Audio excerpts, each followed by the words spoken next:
Punjab food authority نے گجرات میں food business کے خلاف کارروائیاں کرتے ہوئے حفظان صحت کے اصولوں کی خلاف ورزی اور غیر معیاری خوراک کی فروخت روک دی۔ کارروائی کے دوران متعدد دکانوں اور فوڈ پوائنٹس پر جرمانے عائد کیے گئے، جبکہ سنگین خلاف ورزیوں پر ایمرجنسی پروہیبیشن آرڈر اور FIR بھی درج کی گئی۔ اس کارروائی میں بسم اللہ ملک شاپ کے خلاف ایمرجنسی پروہیبیشن آرڈر جاری کرتے ہوئے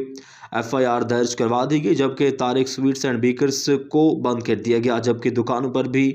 جرمانے عائد کیے گئے، جن میں سبحان مارکیٹ 25,000، کراچی نصیب بریانی 22,000، ناصر بیکری اور لوگر نمکین ہوٹل 20,000، شوکت بیکری 16,000، فائر گرل ریسٹورنٹ اور اعظم اینڈ عظیم ہوٹل 15,000، پاپاز پیزا 12,000 شامل ہیں۔ علاوہ ازیں لجپال سموسہ شاپ و دیگر پر بھی 10,000 روپے کے جرمانے عائد کیے گئے۔